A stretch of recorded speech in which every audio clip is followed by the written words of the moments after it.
Hello everyone and welcome back to Always Watching. Today we're discussing the film Footnotes, premiering on Prime Video this week. So briefly, Footnotes follows Apurna and Will, neighbors who form a strong bond during COVID. It stars Chris Leary and Shreyu Mahal, who give very strong performances as Will and Apurna. And if you want to delve deeper into the film, please check out my interview with Chris and Shreyu in the description box down below. So starting with what I liked, most of the film takes place inside of Will's apartment, which really spoke to the intimacy as well as claustrophobia that happens when you start to build a new relationship. I felt the film effectively explored themes of loneliness and intimacy. Will and Apurna spend the start of the pandemic together and eventually part ways when Apurna decides that she would like to spend this time with her family, leaving Chris to fend for himself and just kind of tough it out. And suddenly the space that he had created, not just in his home, but in his heart, goes away. One of the questions the film asks very well is, what does it mean to open yourself up to someone? What does it mean to actually connect with another human being? Does that mean killing time with them? Does that mean discussing your favorite movies and TV shows? Does that mean discussing your likes and dislikes? Does that mean seeing each other's homes or flats? And how much empathy do you really owe someone that feels that they have a strong bond to you? Sometimes there's a discrepancy between how two people view a relationship.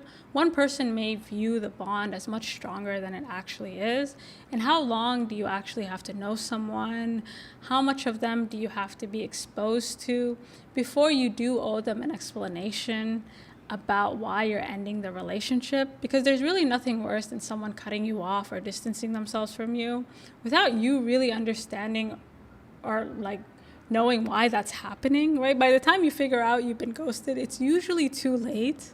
So you're kind of like in this weird purgatory waiting for them to come back, but they're never coming back. And I think sometimes in an effort to protect our own egos and our own emotional state, we can end up really gaslighting the people around us into distancing themselves or pushing themselves away from us. Will and Apurna's relationship, especially the way that it built up, I think really spoke to how difficult it is to maintain a meaningful connection.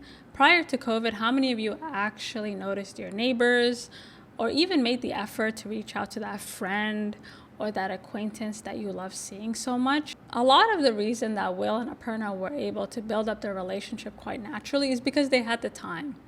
There was really nothing else for them to do, and I think it really spoke to the difficulty and just the overall lack of interest we seem to have in not only maintaining the relationships that we're currently in, but pursuing relationships that could be very good for us. And I think life really is about people, and sometimes we take for granted the people around us, and it's not until they're gone or until they're few and far in between that we realize how much of an impact somebody's presence can have in your life. Apurna and Will live in Los Angeles, which is probably one of the most difficult places to build a career, let alone find a community. I think part of the reason Will and Apurna's relationship worked so well is because none of the dreams and aspirations Apurna had seemed far-fetched to Will, and in turn, nothing about Will seemed off to Apurna. I think COVID was both a blessing and a curse because the rat race suddenly stopped and we all realized that we were losing.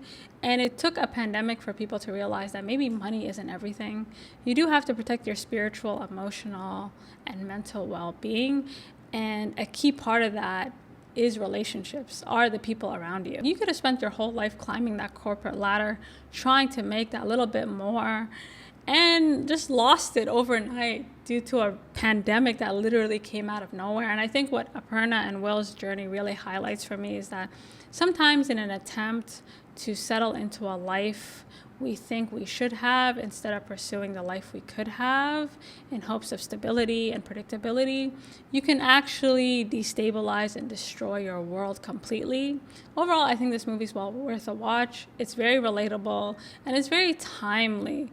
It took a pandemic for people to actually prioritize the people in their lives and really appreciate them, right? Like, you don't know what you got till it's gone.